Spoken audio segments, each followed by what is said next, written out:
We are about to delve into a conversation with the City of Joburg's Executive Mayor, Thapelo Amad, who joins us now in studio. Mr. Ahmed, thanks so much for your time. Welcome to Morning Live. Thank you so much, Sakina, and thanks to your viewers at home. So just listening to that introduction, painting a picture of the state of the city of Johannesburg, the CBD in particular, as the first citizen of the city, how does that make you feel? It makes me feel great because I take it as a constructive criticism. It's not an attack to a certain degree. It is important for us to understand. Remember, I'm only a month and a couple of weeks in the office.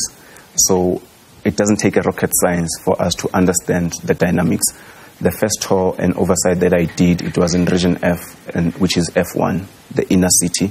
And the second tour that we've done, it was in Region A, where we launched a campaign called Mayor on Duty, so that we can understand the dynamics and the heartbeat of the residents on the ground. What is it that needs to be done? Because I've taken a position that we can't be the mayor who's office-based, but we need to be the mayor on duty, the mayor who has to be able to mobilize all entities to expedite service delivery.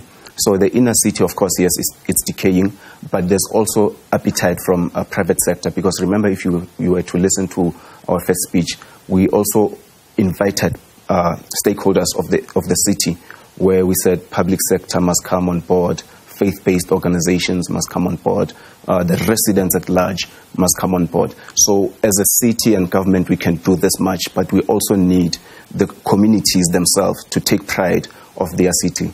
A person like me who grew up in Soweto and knowing and understanding the city and the pride of the inner city, where we used to go to do shopping, and when you go now, there is no longer those economies, business has collapsed. How do we resuscitate? We are inviting stakeholders, we are inviting churches, we are inviting communities. If you could see, there are active communities in the inner city as we speak today.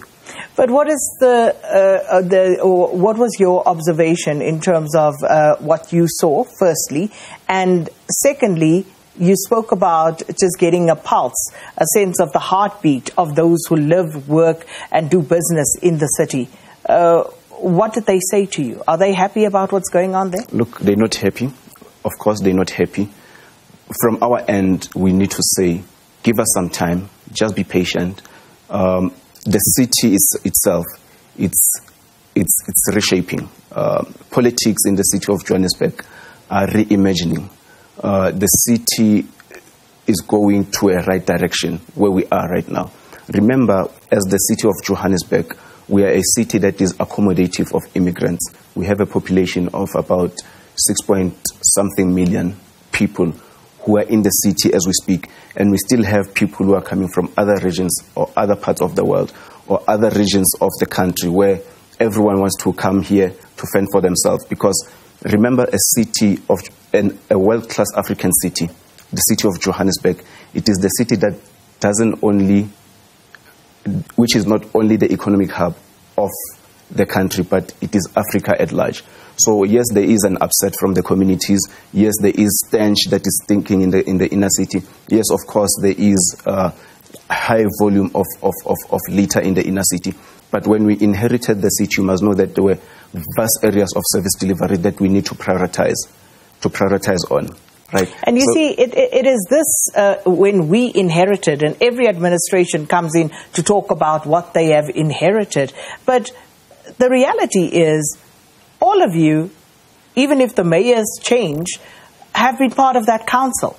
Correct. For a certain amount of time. Correct. So what are you doing as a collective to improve the lives of the people of the city of Johannesburg? Correct. You know, let's talk about the litter itself in the city, or let's talk about the debt. And let's also invite the narrative that has been perpetuated on media. And let's talk about the incident that, let's assume that the pastor was on social media and he called upon the mayors, right? If you look at that incident, there was a skip bin in that precinct, right? So instead of residents or whoever is using the area throwing litter into the skip bin, because the skip bin was half empty or half full, if you were to look at that video. However, it's a behavioral pattern that we need to change. It's a behavioral construct that we need to change as residents of the city of Johannesburg. Let me give you an example, or cite an example. I was once driving before I became the mayor, and then I stopped on an intersection. The taxi pulled over. It stopped next to me. The driver opened up the window, and then he threw a banana peel on the ground. I opened up the window, and I said, "Hey, Mtaga Baba, you know Koko, and perhaps Ukoko amangandlula here. My granny can pass here. And anganya tell her that banana peel awe ashaiswe imoto. So you don't want that on your conscience. So the driver, without any arrogance, he opened up the door, picked up his banana peel. He drove. There was no fight. But the people who were in the taxi, they were all quiet about it, in as much as they saw that this man is doing something that is wrong. So we are complicit of, I think it's a pattern of behavior. But if we are outspoken, and as a city, we also need to educate the people. We shouldn't be the city that punishes the people, because people will say, why don't you enforce bylaws? Why don't you deploy? Why don't you arrest people? Which is a valid question. Which is a valid question, yes, right? It is a valid question. But we also need to educate people. We shouldn't be seen as a city that doesn't care, but we should be seen as a city that cares. We educate, and then once we see that at least we have infused, the church itself has a mandate to educate. The church itself has a mandate to clean the precinct where they operate. So as the city, we need to collaborate. The least that the pastor could have done is to call upon the city first before going on to the social media. But they said that they had. No, they haven't. They had alerted you to all of this. But also, again, you can't pass the buck. You can't make this everybody else's responsibility. You have to take responsibility first and foremost, because, as you say, there are bylaws that actually do criminalize some of these acts. Why aren't you enforcing it? You're talking right now, Mr. Mayor, about education. You don't have the resources to do that. I put that to you. You don't have the time. You don't have the resources to do that. So what you can do, what is within your purview right now, is to enforce bylaws through the resources that you do have at your disposal. Correct. We do enforce bylaws. It might be perceived as an isolated case. Remember, it's not an isolated case. Remember, media has its own interest. Let me tell you this. That area alone, it is cleaned 3 times a day. That area alone, it is cleaned 3 times a day. And media will never take an interest and go there on the ground. They will only go when there's a certain narrative that has been perpetuated. So that's, no, but you can't blame the media for this. No, I'm not blaming anyone. They are right. This is why we are here, correct? This is why we are here. We are here to account to the residents through these platforms. So if you know... And we acknowledge. If you know, Mr. Mayor, that particular area is a problem, and as you say, if that area is cleaned 3 times a day, why aren't you enforcing your bylaws more keenly there? Why aren't your law enforcers there to make sure that they stop everyone else from littering there once it has been cleaned? Correct. Why do you clean up and walk away? Hence why I said, for me, I take it as a constructive criticism. As we speak right now, there are law enforcement agencies which are patrolling in the city, not because of the incident itself, but remember there was also a lack of empathy from the administrative wing. Today, I can assure you that I spoke to 2 of my colleagues, which is the administrative, the MD of Joburg Water, for argument's sake. You text him 5 o'clock in the morning. He answers you. You'd expect that you text him at 5 o'clock and then he'll respond around 7 while everyone is awake. The culture of the city is also changing. The culture of the administrative wing of the city is also changing. It takes willingness, and it takes people who want to take our city into the next level. Yesterday I was in a meeting with one of the stakeholders. In that meeting, I was able to secure a prospect of about 9.5 billion, where this company says we are willing to give you this a loan, but it will come in a form of a finance model when you're taking a finance. So it comes at an interest rate of about 2%. You only pay 2% for the period of 5 years without paying the amount of the loan. It's only the percentage. And then after 5 years, then you will pay for the next 15 years. So these are the discussions. So what is this for? What would this loan potentially be for? It is for service delivery issues. It is for technologies, for smart city, where we can deploy. What smart city? A decade ago, we were talking about the installation of CCTV cameras in the city of Johannesburg. A few weeks ago, you signed a new memorandum of understanding, again, around cameras. And Correct. we see those cameras capturing crime that you are doing very little about, because the inner city right now is such a dangerous place that people who don't have to be there don't venture there. So how is it helping us? You are correct. Remember, I'm not in the office for the past decade. I'm only a month. No. I'm saying this started correct. More than a decade ago. All right.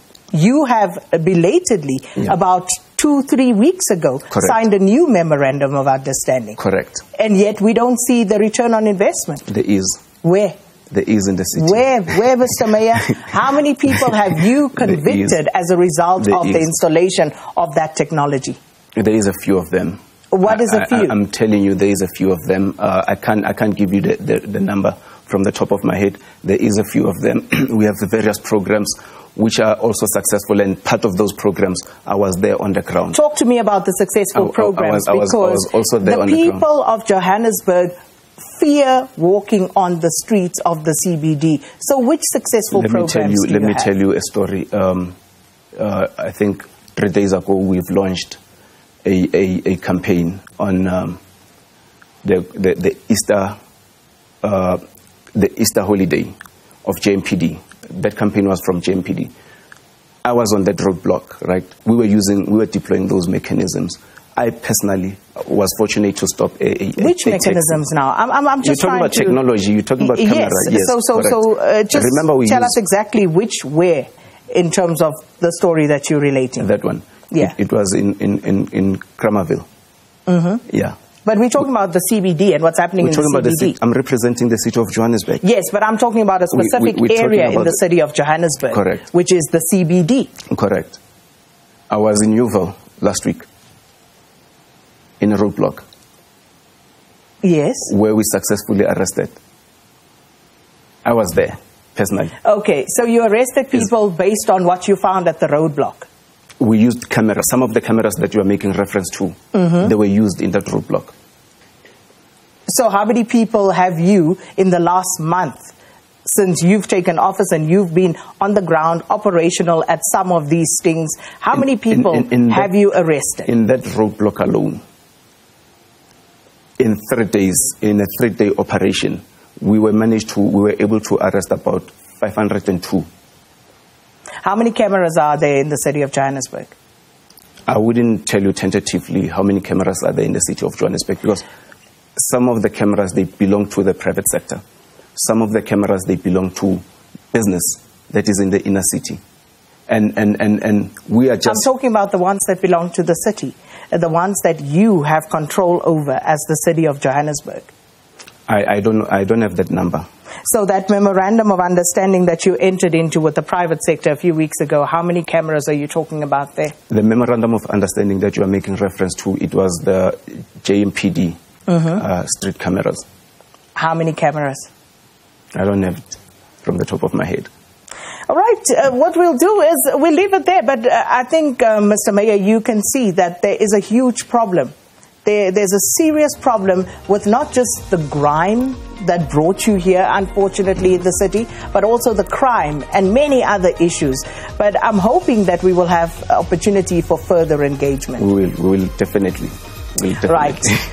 That, unfortunately, is all we have time for this morning. The mayor, executive mayor of the city of Johannesburg, Mr. Thapelo Amad, in conversation with us about the public grappling with what has become of the city of Johannesburg, the CBD in particular, where crime and grime seems to be a constant problem.